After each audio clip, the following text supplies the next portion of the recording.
नमस्कार साथियों, मैं धर्मेंद्र कुमार और आप देख रहे हैं धर्मा जीएस मास्टर।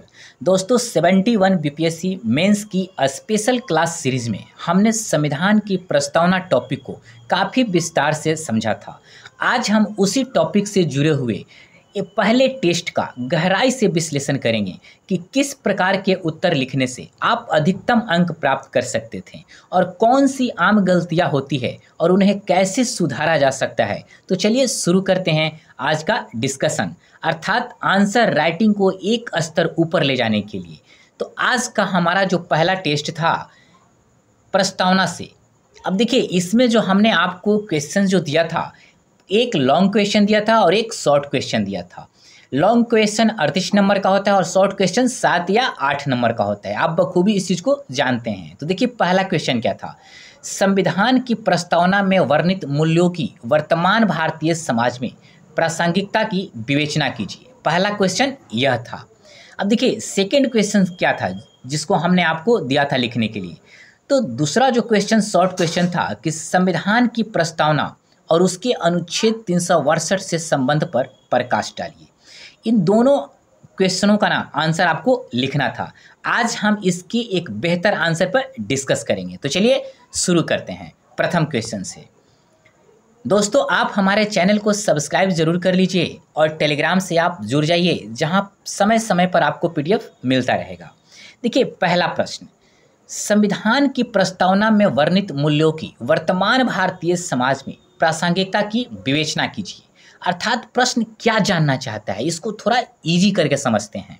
देखिए संविधान की प्रस्तावना में जो मूल्य होते हैं ना, जैसे न्याय हो गया, स्वतंत्रता हो गया, समानता हो गया, बंधुत्ववादी हो गया, जो ये दिए गए हैं वो आज के भारतीय समाज में कितने लागू और कितने जीवंत और कितने प्रभावशाली तरीके से लागू हैं। अर्थात आपसे यह प्रश्न अपेक्षा करता है कि आप वर्तमान समय की सामाजिक, राजनीतिक और आर्थिक परिस्थितियों का विश्लेषण करें और बताएं कि इन मूल्यों की आज कितनी प्रासंगिकता है, कहाँ इनका पालन हो रहा है और कहाँ इन्हें चुनौतियां मिल रही है। आप प्रश्न को बिल्कुल समझ चुके होंगे कि किस संदर्भ में आपको आंसर देना है। तो चलिए शुरू करते हैं भूमिका से। तो देखिए भारतीय संविधान की प्रस्तावना देश के उस सपने का सार है जहां हर नागरिक को गरिमा, न्याय और समानता मिले। अब देखिए भारतीय संविधान की प्रस्तावना उस भारत का सपना दिखाती है जहां हर व्यक्ति को सम्मान, न्याय और समानता मिलनी चाहिए। अर्थात यह केवल शब्द नहीं बल्कि एक ऐसा वादा है आपसे जो हर नागरिक को गरिमा से जीने का अधिकार प्रदान करता है। यह केवल उद्घोषणा नहीं बल्कि एक जीवंत मार्गदर्शक है जो लोकतंत्र को मूल्य आधारित बनाता है। आप बिल्कुल समझ चुके होंगे। आज जब समाज में असमानता, असहिष्णुता और विभाजन की चुनौतियां बढ़ रही है, तब यह मूल्य पहले से कहीं अधिक जरूरी हो गया है। अब इसको वैसे समझिए, आज जब समाज में आप देखेंगे धार्मिक असहिष्णुता, वर्गों के बीच खाई बढ़ रही है, राजनीतिक ध्रुवीकरण बढ़ रहा है, तब जो संविधान में आपका जो मूल्य दिया गया है जैसे न्याय हो गया, समानता हो गया, बंधुत्व हो गया, पहले से कहीं अधिक आवश्यक हो गया है। इसीलिए यहाँ पर लिखा हुआ है कि यह मूल्य पहले से कहीं अधिक जरूरी हो गया है। आपका भूमिका बिल्कुल हो गया। अब चलिए हम लोग इसको बॉडी पार्ट देखने का प्रयास करते हैं। तो लिखेंगे आप कि प्रस्तावना में उल्लेखित प्रत्येक मूल्य की आज के सामाजिक परिप्रेक्ष्य में प्रासंगिकता को निम्नलिखित विश्लेषण से स्पष्ट किया जा सकता है। देखिए पहला पॉइंट पहला मूल्य न्याय। अब देखिए इसको कैसे लिखेंगे। आज भी हमारे समाज में जातिगत भेदभाव, दलित उत्पीड़न और महिला हिंसा जैसी समस्याएं मौजूद है।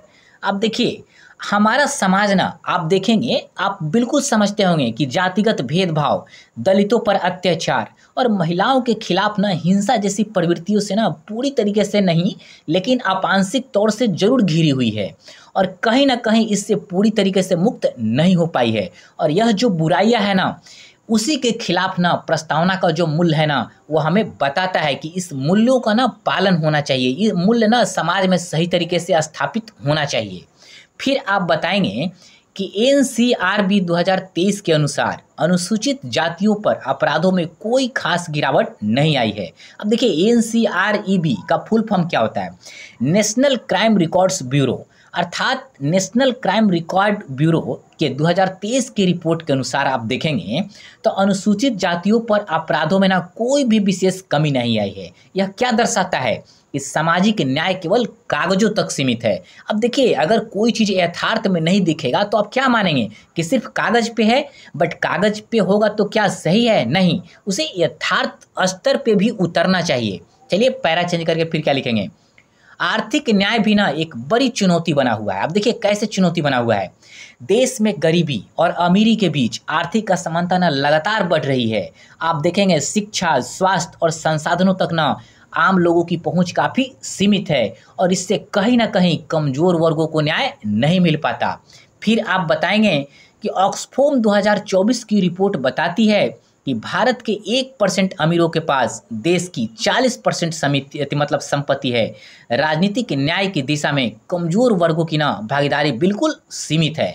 अब देखिए ऑक्सफोम रिपोर्ट क्या बताती है? यह बताती है ना कि हमारे देश में ना 1% वैसे लोग हैं ना जिनके पास देश की 40% संपत्ति है। आप देखिए कितनी विषमता को यह दर्शाने का काम करती है। मतलब इसके साथ ही आप देखेंगे ना राजनीतिक न्याय में भी ना पिछड़े लोगों को, दलित लोगों को और गरीब वर्गों की आवाज़ ना आप देखेंगे संसद और प्रशासन में ना बहुत कम सुनाई देती है। भले ही आपको कागज़ पे दिखता होगा कि नहीं इनको मिल रहा है, लेकिन यथार्थ स्तर पे ना इनकी आप सुनवाई ना काफ़ी कम देखते होंगे। इसीलिए न्याय का मूल्य आज अधिक प्रासंगिक हो गया है। आप इस चीज़ को बताएंगे। अब देखिए कैसे प्रासंगिक हो गया है? जब समाज में आप देखेंगे इतनी असमानता और अन्याय हो, तब संविधान में जो हमारा दिया गया मूल्य है न्याय का, वह बहुत ही ज़रूरी हो जाता है। क्यों? क्योंकि यह केवल अदालतों की बात नहीं है, बल्कि हर व्यक्ति को बराबरी और गरिमा से जीने का गारंटी देने वाला सिद्धांत है। कौन? न्याय का मूल्य। अब चलिए सेकेंड अर्थात स्वतंत्रता जैसे मूल्यों को देखते हैं हम लोग। पैरा चेंज करके आप लिखेंगे कि भारतीय संविधान विचार, अभिव्यक्ति, विश्वास और उपासना की स्वतंत्रता प्रदान करता है। अब इसको आप ऐसे समझिए। देखिए भारतीय संविधान ना हर नागरिक को ना 5 प्रकार की स्वतंत्रता प्रदान करता है। पीटी में भी इस तरीके के प्रश्न आ सकता है, कितने प्रकार की स्वतंत्रता? तो आप कहेंगे 5 प्रकार की स्वतंत्रता। चलिए यहाँ पीटी हम लोग नहीं देख रहे हैं, मेंस देख रहे हैं। तो भारतीय संविधान ना हर नागरिक को विचार की स्वतंत्रता, अभिव्यक्ति की स्वतंत्रता, विश्वास की स्वतंत्रता, धर्म की स्वतंत्रता और उपासना की ना पूरी तरीके से स्वतंत्रता देता है। मतलब इसका मतलब है कि व्यक्ति अपने सोच के अनुसार धर्म और राय को ना बिना किसी के डर के व्यक्त कर सकता है, मान सकता है। इस चीज़ को बिल्कुल समझ चुके होंगे। फिर लिखेंगे लेकिन सोशल मीडिया पर असहमति जताने पर दंडात्मक कार्रवाइयाँ, इंटरनेट बंदी और अभिव्यक्ति की स्वतंत्रता पर नियंत्रण जैसी घटनाएं इस स्वतंत्रता को सीमित करती है। अब देखिए हाल के वर्षों में ना आप देखेंगे ऐसा देखा गया है कि लोग सोशल मीडिया पर ना सरकार या व्यवस्था से यदि असहमति जताते हैं ना तो उनके खिलाफ देखेंगे मुकदमे कर दिया जाता है, उनको गिरफ्तार कर लिया जाता है या इंटरनेट बंद करने जैसे कार्रवाइयाँ की जाती है। कहीं ना कहीं यह स्थिति ना अभिव्यक्ति की स्वतंत्रता को सीमित करने का काम करता है। फिर लिखेंगे इसीलिए स्वतंत्रता की रक्षा आज की सबसे बड़ी लोकतांत्रिक आवश्यकता बन गई है। अब देखिए जब तक व्यक्ति को ना खुलकर सोचने का अधिकार नहीं मिलेगा, खुलकर बोलने का अधिकार नहीं मिलेगा, खुलकर जीने की आज़ादी नहीं मिलेगी, तब तक हमारा लोकतंत्र क्या रहेगा? अधूरा रहेगा। इसीलिए स्वतंत्रता की रक्षा ना आज के समय की सबसे बड़ी लोकतांत्रिक जरूरत बन गई है। अब फिर लिखेंगे समानता जैसे मूल्यों के संदर्भ में। तो चलिए देखते हैं। जाति, लिंग, भाषा और क्षेत्र के आधार पर असमानता आज भी समाज में ना गहराई से विद्यमान है। अब इसको आप ऐसे समझिए, आज भी आप अपने इर्द गिर्द समाज में जाकर देखिए, जाति के आधार पे, लिंग के आधार पे, भाषा के आधार पे, क्षेत्र के आधार पे आपको ना गहरा मतभेद दिखेगा और आप इसको बिल्कुल समझते हैं। लेकिन लोग ना भले ही मूल्यों के आधार पे कुछ भी बोलें, लेकिन समाज में यह व्यवस्था ना आज भी बना हुआ है। मतलब कुछ वर्गों को शिक्षा, रोजगार और सम्मान में बराबरी नहीं मिलती, जो संवैधानिक समानता के ना खिलाफ दिखता है। फिर लिखेंगे NFHS 5 के अनुसार ग्रामीण, शहरी और पुरुष महिला के बीच शिक्षा, पोषण और स्वास्थ्य की स्थिति में बड़ा अंतर है। अब देखिए NFSH इसका फुल फॉर्म क्या है, इसको पहले समझिए। National family health survey. आप बिल्कुल समझ गए कि यह क्या है, नेशनल फैमिली हेल्थ सर्वे। इसके अनुसार ना ग्रामीण और शहरी तथा पुरुष और महिलाओं के बीच आप देखेंगे शिक्षा के लेवल पर, पोषण के स्तर पे, स्वास्थ्य सेवाओं की लेवल पे ना स्थितियों में बड़ी अंतर आपको दिखेगा। इसका मतलब यह है कि समाज में आज भी ना अभी भी गहरी असमानता बनी हुई है। इसीलिए समानता का मूल्य अभी भी अधूरा सपना है जो आज बेहद बेहद प्रासंगिक है। अब देखिए कैसे, देखिए अधूरा लेकिन जरूरी सपना। क्या है अधूरा, मतलब समानता आज भी अधूरा है लेकिन यह सपना ना जरूरी है। अर्थात भारत ने समानता के दिशा में कई कदम उठाया है लेकिन व्यवहारिक तौर पे आप देखेंगे यह सपना अभी भी अधूरा है। इसलिए आज भी समानता का मूल्य उतनी ही जरूरी है जितना संविधान बनाते समय संविधान बनाने वाले लोगों ने सोचा था और संविधान में इसको प्रमुखता से स्थान दिया था। तो यह बहुत ही आज के डेट में भी बहुत प्रासंगिक है और फ्यूचर में भी इसकी प्रासंगिकता ना काफ़ी ज़्यादा बनी रहेगी। फिर लिखेंगे बंधुत्व के संदर्भ में, पैरा चेंज करेंगे और लिखेंगे कि धार्मिक ध्रुवीकरण, मॉब लिंचिंग और घृणास्पद भाषणों की बढ़ती घटनाएं समाज में विभाजन पैदा कर रही है। अब देखिए इसको समझिए, ऐसे आप समझिए कैसे, मतलब विभाजन। देखिए आज के समय में ना आप देखिए धार्मिक ध्रुवीकरण, आप बिल्कुल समझाने की जरूरत नहीं है, आप बिल्कुल समझ रहे हैं। मॉब लिंचिंग, मॉब लिंचिंग का अर्थ क्या होता है, भीड़ द्वारा ना हिंसा और घृणा फैलाने वाले भाषण आप देखते होंगे न्यूज चैनलों में। मतलब एक कुछ लोग ना ऐसे ऐसे भाषण देते हैं ना जिससे समाज में ना घृणा और व्यवस्था फैलाने का काम करते हैं। इससे क्या होता है, कहीं ना कहीं नफरत और दूरी बढ़ाने का यह काम करता है। इससे समाज के जो वर्ग है ना जितने, उनके बीच विश्वास और भाईचारे की भावना क्या होगी, कमजोर होती है। इसीलिए आप देखेंगे संविधान हमें जोड़ने की बात करता है। संविधान क्या करता है, एकता और बंधुत्व की बात करता है, लेकिन आज हम और वे की भावना बढ़ा रही है। मतलब हम क्या सोचते हैं कि तुम हो हम हैं, यह भावना ना छोड़कर हमें कहीं ना कहीं एकत्व के भाव को अपनाना चाहिए, क्योंकि जो हम और तुम की भावना ना हमारे बंधुत्व और भाईचारों को ना कमजोर करती है। इसीलिए बंधुत्व का आदर्श वर्तमान समय में अत्यधिक आवश्यक बन गया है। अब देखिए जब समाज में बंटवारा बढ़ रहा हो तब बंधुत्व यानी आपसी जो सम्मान और सहयोग और जो एकता की भाव है ना, यह बहुत जरूरी हो जाती है। अर्थात बंधुत्व ही वह सूत्र है, मतलब हमारे आम लोगों, हमारे समाज के बीच जो विविधता वाले भारत को ना जोड़ कर रखने का काम करता है। देखिए हमारे संविधान विशेषज्ञों ने इस शब्द को क्यों रखा, कारण हमारा देश ना विविध जाति, विविध धर्मों, विविध संस्कृतियों से ना युक्त है। इसलिए इस शब्द का ना अति आवश्यक, मतलब बहुत जरूरी है, मतलब इसकी वर्तमान प्रासंगिकता ना बहुत ज़्यादा है। और बंधुत्व तो हमारे देश को ना जोड़ कर रखने का काम करता है। नेक्स्ट, धर्मनिरपेक्षता जैसे मूल्यों के संदर्भ में, तो चलिए देखते हैं पैरा चेंज करके। भारत ना एक बहुधार्मिक देश है, लेकिन वर्तमान राजनीतिक और सामाजिक विमर्श में धर्म के आधार पर ध्रुवीकरण बढ़ रहा है। अब देखिए कैसे ध्रुवीकरण बढ़ रहा है, तो ऐसे देखिए भारत को तो आप बिल्कुल मानते हैं कि यहाँ बहुत सारे धर्मों से मतलब धर्म है और बहुत सारे धर्मों का यह देश है, लेकिन हाल के वर्षों में आप देखिए धर्म के नाम पर ना राजनीति हो रही है। इससे क्या हो रहा है, कहीं ना कहीं भेदभाव बढ़ रहा है, तनाव बढ़ा है और इससे सांप्रदायिक सौहार्द बिगड़ता है और कहीं ना कहीं हमारी लोकतांत्रिक शासन प्रणाली में ना जो संतुलन है उसको असंतुलित करने का काम करती है और यह कहीं ना कहीं खतरा पैदा करने का काम करता है। अर्थात धार्मिक अल्पसंख्यकों को लेकर शंकाएं और भय का माहौल संविधान के धर्मनिरपेक्ष चरित्र को ना चुनौती देने का काम करता है।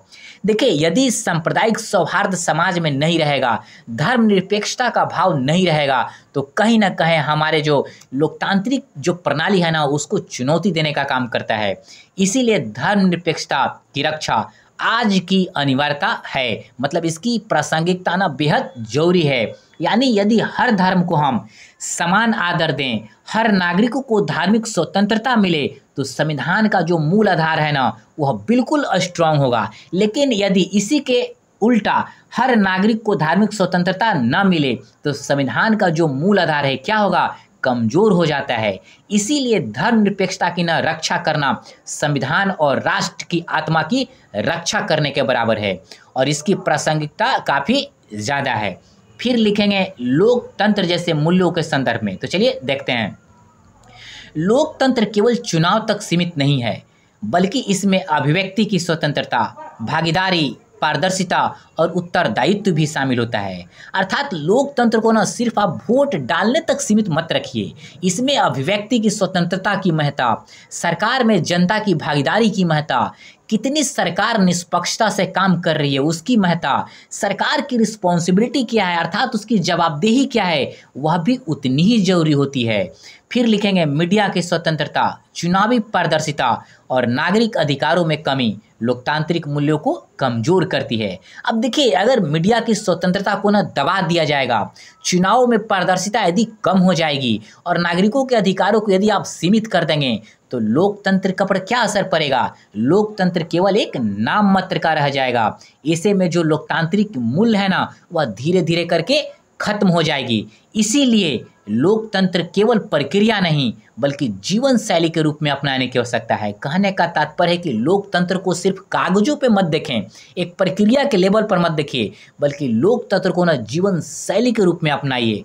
और इस रूप में इसकी प्रासंगिकता आज भी बहुत ज़्यादा है। फिर समाजवाद जैसे मूल्यों के संदर्भ में हम लोग देखेंगे। अब देखिए, भारत एक समाजवादी राज्य है, लेकिन आज निजीकरण और पूंजी के केंद्रीकरण के कारण गरीब और वंचित तबकों की स्थिति ना काफ़ी कमज़ोर होती जा रही है। अब देखिए, भारत आप प्रस्तावना में हमारा लिखा है कि समाजवादी राज्य है। अब जहां संसाधनों का समान वितरण होना चाहिए, समाजवाद क्या कहता है?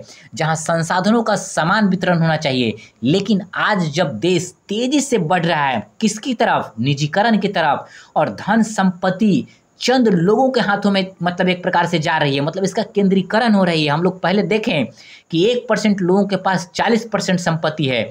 मतलब जब संपत्ति का केंद्रीकरण हो रहा है तो इससे क्या हो रहा है? गरीब और वंचित वर्ग ना पीछे धकेले जा रहे हैं। इससे कहीं ना कहीं सामाजिक और आर्थिक विषमता बढ़ती है। इसीलिए समाजवाद का मूल्य आज एक कल्याणकारी और न्यायपूर्ण राज्य के निर्माण में फिर से मार्गदर्शक बन सकता है। अर्थात समाजवाद का जो मूल्य है ना, यानी सभी के लिए समान अवसर और राज्य की कल्याणकारी भूमिका के लिए आज फिर से जरूरी हो गया है। यदि सरकार शिक्षा को, स्वास्थ्य को, रोजगार को और सामाजिक सुरक्षा पर बहुत अच्छे से ध्यान दे, तो एक न्यायपूर्ण और समावेशी समाज का निर्माण संभव है। और यह जो समावेशी समाज बनेगा ना, वो कहीं ना कहीं देश को भी काफ़ी आगे बढ़ाने में अपना अहम योगदान देगा। इस रूप में इसकी प्रासंगिकता आज भी बहुत ज़्यादा है और फ्यूचर में भी बना रहेगा। अब हम लोगों ने इसका बॉडी पार्ट आंसर का देख लिया, अब हम इसकी सीमाएं देखेंगे। देखिए, कोई भी प्रश्न का जब आंसर लिखते हैं ना, तो आप सीमाएं और सुझाव जरूर बताएंगे। तो सीमाएं देखते हैं, इसकी सीमाएं क्या है। देखिए, संविधान की भाषा ना आम नागरिकों के लिए कठिन है। पहली आप मतलब इसका चुनौती देखेंगे। अब इसको थोड़ा समझिए कैसे। देखिए, संविधान की भाषा कानूनी और तकनीकी है, जिसे सामान्य नागरिक समझ नहीं पाता, और इसीलिए आप देखेंगे ना कि वह अपने अधिकारों और कर्तव्यों को पूरी तरीके से नहीं जान पाता है। और जब आप अपने अधिकारों और कर्तव्यों को पूरी तरीके से नहीं जानेंगे, तो कहीं ना कहीं लोकतंत्र ना एक प्रकार से कमज़ोर होता है, और यह इसकी एक बहुत बड़ी चुनौती है, मतलब सीमाएँ हैं। दूसरा सीमाएँ, राजनीतिक इच्छा शक्ति की कमी और योजनाओं का असमान क्रियान्वयन प्रस्तावना के आदर्शों को जमीनी हकीकत से दूर रखता है। अर्थात आप देखेंगे ना, अक्सर देखा जाता है ना कि सरकार प्रस्तावना में लिखे आदर्शों को लागू करने के लिए जरूरी राजनीतिक इच्छा शक्ति नहीं दिखाती। आप बिल्कुल समझते हैं, नेता लोग ना सिर्फ अपने बारे में सोचते हैं, जरूरी इच्छा शक्ति को नहीं दिखाते हैं। इसी के साथ आप देखेंगे कई योजनाएं नीति स्तर पे तो अच्छी दिखती है, अच्छी होती भी है, लेकिन जमीनी स्तर पे उसका क्रियान्वयन काफ़ी ज़्यादा कमज़ोर होता है, भ्रष्टाचार होता है, पारदर्शिता की कमी होती है, जिससे संविधान का जो आदर्श है ना, केवल कागज पर सिमट कर रह जाता है, और यह इसकी एक बड़ी सीमाएं हैं। अब हम लोग सुझाव देखेंगे। पहला सुझाव, स्कूली स्तर से ही संविधान की शिक्षा को ना अनिवार्य किया जाए। अब देखिए क्यों, यदि बच्चों को आप शुरुआत से ही संविधान और उसके मूल्य को सिखाएंगे ना, तो वे एक जिम्मेदार नागरिक बनेंगे, और इससे उनके अंदर ना न्याय, समानता और अधिकारों की समझ विकसित होगी। दूसरा सुझाव, नीतियों और योजनाओं में सामाजिक और आर्थिक न्याय को केंद्र में रखा जाए। अब देखिए, सरकारी योजनाओं को यदि आप बना रहे हैं ना, तो उसका जो सेंटर होना चाहिए ना, वो गरीब हो, दलित हो, महिला, श्रमिक और किसान जैसे वंचित वर्ग होना चाहिए। कहने का मतलब है जब नीति निर्माण में समानता और अवसरों की बराबरी को यदि आप महत्व देंगे ना, तभी हमारा समाज ना संतुलित होगा। तीसरा सुझाव देखिए आप क्या देंगे। जन जागरूकता अभियान के माध्यम से नागरिकों को प्रस्तावना के मूल्यों से भावनात्मक रूप से जोड़ा जाना चाहिए। अर्थात अगर लोगों को आप प्रस्तावना के आदर्शों के बारे में सामाजिक मीडिया के माध्यम से, रैलियों के माध्यम से, पोस्टरों के माध्यम से, लोक अभियानों के माध्यम से उसे काफ़ी ज़्यादा सरल शब्दों में यदि आप समझाएंगे, तो वे इन्हें केवल कानूनी शब्द नहीं बल्कि दिल से अपने जुड़े हुए शब्दों को मानकर ना इसे समझ जाएंगे। और कहीं ना कहीं जब उनको इसके बारे में समझ हो जाएगा तो उनको वह अधिकार भी मिल जाएगा। तो अर्थात यह तीसरा सुझाव भी आपने बता दिया। अब हम लोग इसका एक बेस्ट निष्कर्ष देखने का प्रयास करेंगे। तो चलिए देखते हैं, क्योंकि आंसर का निष्कर्ष भी बेस्ट होना बहुत ही ज़रूरी है। तो देखिए क्या लिखेंगे निष्कर्ष में। निष्कर्षतः प्रस्तावना भारतीय संविधान की आत्मा है, जो हर नागरिक के जीवन में न्याय, स्वतंत्रता और समानता की भावना जगाती है। अर्थात संविधान की प्रस्तावना ना केवल एक प्रस्ताव नहीं बल्कि भारत की लोकतांत्रिक चरित्र की ना आत्मा है। आप देखेंगे कि यह हर नागरिक को यह एहसास कराती है, चाहे एहसास दिलाती है कि वह स्वतंत्र, बराबर और गरिमा के साथ जीने के ना अधिकार रखते हैं। आज की सामाजिक चुनौतियां हमें यह याद दिलाती है कि इन मूल्यों की प्रासंगिकता केवल सैद्धांतिक नहीं बल्कि अत्यावश्यक है। अब देखिए प्रस्तावना में जो हमें हमारा जो मूल्य है ना, वह हमें बताता है कि सिर्फ यह सिद्धांत पे नहीं बल्कि इसे यथार्थ स्थल पे भी उतरना चाहिए। यही मूल्य भारत को एक मजबूत, समावेशी और भविष्य उन्मुख राष्ट्र बना सकते हैं। अर्थात अगर न्याय को, स्वतंत्रता को, समानता को, बंधुत्व को व्यवहार में उतार दिया जाए तो भारत न केवल एक मजबूत और एकजुट राष्ट्र बनेगा बल्कि यह दुनिया के सामने एक आदर्श लोकतंत्र के रूप में उभरेगा और यह एक आदर्श बनेगा। दोस्तों, हम लोगों ने इस प्रश्न का एक बहुत ही बेस्ट मॉडल आंसर देखने का प्रयास किया। यह इस तरीके से यदि आपने इसका आंसर लिख दिया तो आपको 30+ नंबर मिल सकता है, याद रखिएगा 38 में। और यह मैं मजाक नहीं बोल रहा हूँ।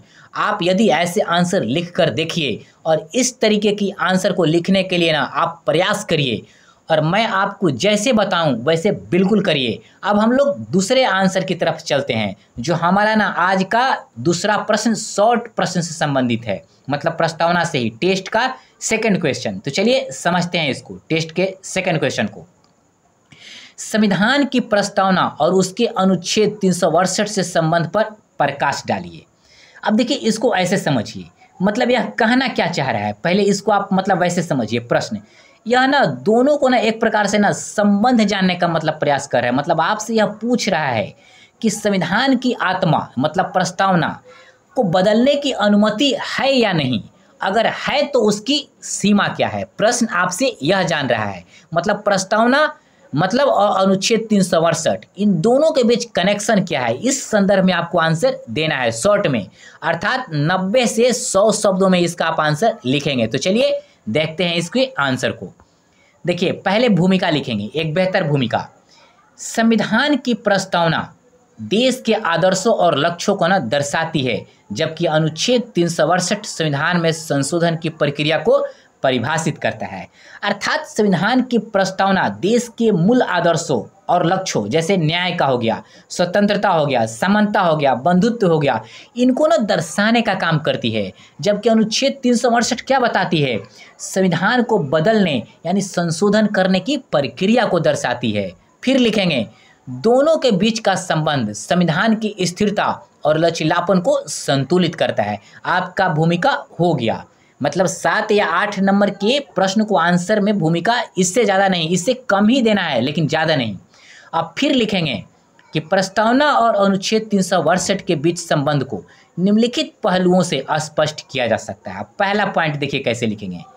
देखिए अनुच्छेद मतलब 1973 के केशवानंद भारतीवाद में सुप्रीम कोर्ट ने स्पष्ट किया था कि प्रस्तावना संविधान का ना हिस्सा है और इसकी मूल संरचना बदली नहीं जा सकती।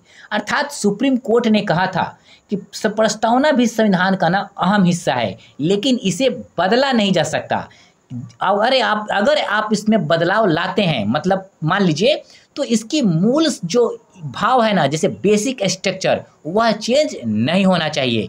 कहने का तात्पर्य है कि आप प्रस्तावना में भले ही संशोधन करें, लेकिन उसकी मूल भाव नहीं बदलना चाहिए। आप देखेंगे 1973 के पहले ना प्रस्तावना को संविधान का हिस्सा नहीं माना गया था, लेकिन 1973 में ना इसको प्रस्तावना को संविधान का हिस्सा मान लिया गया था और यह भी बता दिया गया था कि आप संशोधन कर सकते हैं, लेकिन आपका संशोधन मूल संरचना को ना बदले, इसका ध्यान रखें। दूसरा पॉइंट, अनुच्छेद 368 संविधान में संशोधन की विधि बताता है, लेकिन उसमें प्रस्तावना के मूल आदर्शों जैसे न्याय हो गया, स्वतंत्रता हो गया, समता हो गया, बंधुत्व को नहीं बदला जा सकता। अब देखिए 368 को, अब देखिए संशोधन की प्रक्रिया होने के बावजूद भी ना प्रस्तावना में जो मूल सिद्धांत है, जैसे न्याय हो गया, स्वतंत्रता हो गया, आपको समता हो गया, बंधुत्व हो गया ना, इस जैसे चीज़ों को ना आप हटा नहीं सकते हैं, इसको कमज़ोर नहीं कर सकते हैं, मतलब इसको आप ना मजबूत कर सकते हैं। देखिए एक लाइन में से समझिए, प्रस्तावना में आप सकारात्मक संशोधन कर सकते हैं, नकारात्मक संशोधन आप नहीं कर सकते हैं। कहने का मेरा तात्पर्य है कि प्रस्तावना के मूल्यों को आप स्ट्रॉन्ग बना सकते हैं, लेकिन प्रस्तावना के जो बेसिक मूल्य है ना, जो महत्वपूर्ण, उसको आप कमज़ोर नहीं कर सकते हैं। तीसरा पॉइंट, 42वां संविधान संशोधन 1976 के माध्यम से प्रस्तावना में समाजवादी, पंथ निरपेक्ष और राष्ट्रीय अखंडता जैसे शब्द को जोड़ा गया था। अब इसको आप ऐसे समझिए, देखिए आप कहेंगे कि यहाँ पे तो संशोधन किया गया, लेकिन आप इस चीज़ को समझिए, यहाँ पे सकारात्मक संशोधन किया गया था, मतलब प्रस्तावना को ना स्ट्रॉन्ग किया गया है, समाजवादी शब्द जोड़कर, मतलब संसाधनों का समान रूप से वितरण करना, पंथ निरपेक्ष मतलब सभी धर्म बराबर हैं, राष्ट्रीय अखंडता मतलब राष्ट्र को ना एकता में बांधने का काम करना, मतलब यहाँ पे सकारात्मक संशोधन किया गया है। मतलब प्रस्तावना का जो बेसिक थीम है ना, जो बेसिक स्ट्रक्चर है, उसमें बदलाव नहीं हो रहा है, मतलब वह कमज़ोर नहीं हो रहा है। इसलिए यहाँ पर ऐसे संशोधन आप कर सकते हैं जिससे हमारा प्रस्तावना का मूल्य स्ट्रांग हो। फिर लिखेंगे, लेकिन सुप्रीम कोर्ट ने यह भी कहा कि कोई भी संशोधन संविधान की बुनियादी संरचना को छू नहीं सकता और प्रस्तावना उसी संरचना का ना हिस्सा है। अब इसको वैसे समझिए, सुप्रीम कोर्ट भी देखेंगे ना, आप 1973 में स्पष्ट किया कि संविधान में कोई भी संशोधन ना आपके बेसिक स्ट्रक्चर को बदलने का काम नहीं करेगा, मतलब प्रस्तावना उसका ना अहम हिस्सा है। आप बिल्कुल समझ चुके होंगे। और एक लाइन जो मैंने ऊपर बोला कि प्रस्तावना में आप सकारात्मक संशोधन कीजिए, मूल स्ट्रक्चर को स्ट्रांग बनाइए, लेकिन प्रस्तावना में आप नकारात्मक संशोधन नहीं कर सकते हैं जिससे हमारा बेसिक स्ट्रक्चर कमज़ोर हो। अब देखिए, इसको यदि आपने बता दिया तो अब ना हम लोग इसका निष्कर्ष बताएंगे। अब निष्कर्ष बताने के पहले मैं आपको एक बात बता देता हूँ।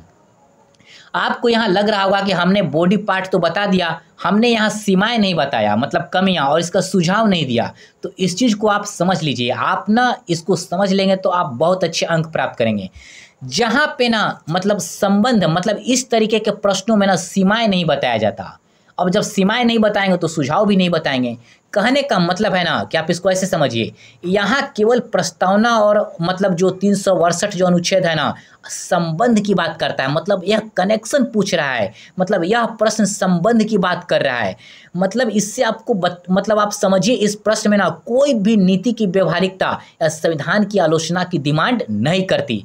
इसलिए इसमें कहीं भी हम सीमाओं का वर्णन नहीं करेंगे, और जब सीमाओं का वर्णन नहीं करेंगे तो सुझाव भी नहीं देंगे, सीधा इसके पॉइंट वाइज बातों को लिखकर, संबंध के बातों को लिखकर निष्कर्ष बता देंगे। हमने इसलिए यहाँ पे थोड़ा सा व्याख्या कर दिया कि आपके दिमाग में यह ना आए कि भाई यहाँ सीमाएं नहीं दिख रही है, यहाँ सुझाव नहीं दिख रहा है, एक एक लाइन में यहाँ पे नहीं होगा इस तरीके के संबंध में। मतलब यह सिर्फ कनेक्शन जानना चाह रहा है, मतलब संबंध क्या है। चलिए अब निष्कर्ष को देखते हैं। आप बिल्कुल समझ गए कि मतलब यहाँ क्या नहीं होना चाहिए। तो देखिए निष्कर्ष को समझते हैं। संविधान की प्रस्तावना और अनुच्छेद 368 के बीच का संबंध यह बताता है कि हम संविधान में परिवर्तन कर सकते हैं, लेकिन उसकी आत्मा को नहीं बदल सकते हैं। अर्थात आप इसको मतलब इस संबंध को बिल्कुल समझ गए कि प्रस्तावना और 368 के बीच संबंध यह है कि प्रस्तावना में आप संशोधन जरूर करिए, लेकिन ध्यान रखिए कि उसमें नकारात्मक प्रभाव न पड़े, उसका बेसिक भाव न बदले। मतलब करिए, लेकिन उसे स्ट्रांग बनाने वाला करिए। मतलब प्रस्तावना को आप मजबूत कर सकते हैं, सकारात्मक रूप से उसे और ज़्यादा बेहतर बना सकते हैं, लेकिन उसका जो मूल थीम है ना, मूल भाव है ना, उसे आप कमज़ोर नहीं कर सकते हैं। अर्थात यह हमारे संविधान को ना जीवंत भी बनाता है और मूल्य आधारित भी बनाए रखने का काम करता है। इसको आप बता देंगे। अर्थात इस संबंध को समझने से यह स्पष्ट हो जाता है कि हम संविधान में तकनीकी बदलाव तो कर सकते हैं, लेकिन उसकी आत्मा यानी जो मूल मूल्य है ना, और उसकी जो मूल दिशा है, उसको आप नहीं बदल सकते हैं। तो दोस्तों, हमने इसके शॉर्ट आंसर जो 7 या 8 नंबर का पूछता है, इसको भी हम लोगों ने देख लिया। यदि इस तरीके से आप आंसर लिखेंगे तो 7 में 6 तक आपको नंबर मिल सकता है। तो हमने पहले टेस्ट का बहुत अच्छे से व्याख्या कर दिया है। अब नेक्स्ट जो हमने आपको क्वेश्चन दिया था फंडामेंटल राइट से रिलेटेड, क्योंकि फंडामेंटल राइट को भी हम लोगों ने कर लिया है विस्तार से, उसके टेस्ट को भी मतलब आंसर को हम लोग कल डिस्कस करेंगे। तो चलिए दोस्तों, हमारे वीडियो को आप अच्छे से देखकर कमेंट जरूर करेंगे कि आपको कैसा लगा, और हमारे चैनल को शेयर और सब्सक्राइब जरूर करें। हमारे वीडियो देखने के लिए बहुत बहुत धन्यवाद।